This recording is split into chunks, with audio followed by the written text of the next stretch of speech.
Sandro Marcos, nasaan na ang yabang mo ngayon tungkol po dyan sa Maharlika Investment Fund?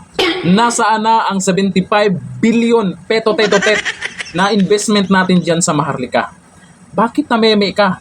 Buti na lang, meron tayong magaling na congresswoman, may paninindigan, matalino at matapang. Hinahanap na yan, Sandro Marcos. Huwag kang magbingi-bingihan. O dito sa post po ng BH, bagong henerasyon party list ni Congresswoman Bernadette Herrera. Mahigit 3 taon na mula nang aprubahan ng Kongreso ang Maharlika Investment Fund at Maharlika Investment Corporation. Bilang mamamayan, mahalaga na malaman natin kung paano ginamit ang 75 billion peto-teto-tet fund mula sa Land Bank at DBP. Hiniling ni Representative BH Bernadette Herrera sa Maharlika Investment Corporation na linawin ang lahat ng investments. Kabilang ang pondo sa NGCP na 1 billion, hindi pesos, dollars po. 1 billion dollars private equity fund at bridge loan para sa Makilala Mining. Naku po, ano na? Akala nyo makakalimutan, ha? Tahimik kayo kung anong nangyari na dyan, ha? Sandro Marcos, ha?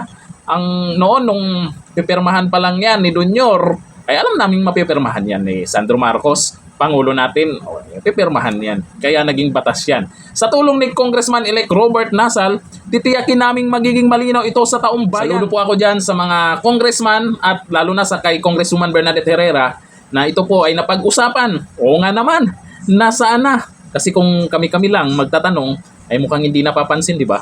Okay, dito po sa mga netizens, Renz Rico, nasa mabuting bulsa na po. Naku, kaninong bulsa? Sabi ni Samuel at Nia, nasa bulsa na ng mga buhayang nakupo sa pwesto. Ayan, Team Unity Pamor. Ayun na nga, yung Unity na yan. Sabi ni Si Alag, salamat po, Kong. Yes, kailangan po ng taong bayan ng sagot. Hindi po barya-barya lang ang ating ininvest sa Maharlika Investment Fund. We need updates now. Naku, pag tayo'y nag-iingay, sila naman nananahimik. Anong ang balita? Tingnan nyo, tameme, di ba?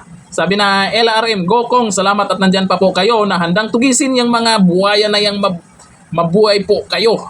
Ayan ha, sabi po yan ni LRM. Kaya deserve po talaga ng BH Bagong Henerasyon Party List na manalo ulit yung party list nila. At alam po natin, marami na pong nagawa yan at marami pang gagawin. Isa ito, yung iba tahimik, di ba? Isa ito, yung tungkol sa budget na yan. Alam nyo naman, ang galawan dyan sa Kongreso, kung ikaw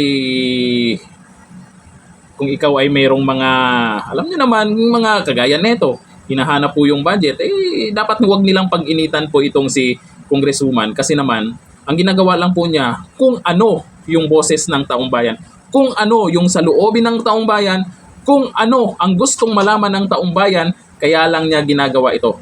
Tinatanong lang naman, sana hindi po masama ang magtanong. Kasi yung iba dyan ay mukhang napag-initan. Congressman Sandro Marcos, baka alam mo kung nasaan ang pera na naman. Baka sinong makasagot niyan? O mga spokesperson dyan ng House of Representatives, spokesperson dyan ng Malacanang. Baka naman, pakisagot naman. Hanggang dito lang, thank you. Bye-bye.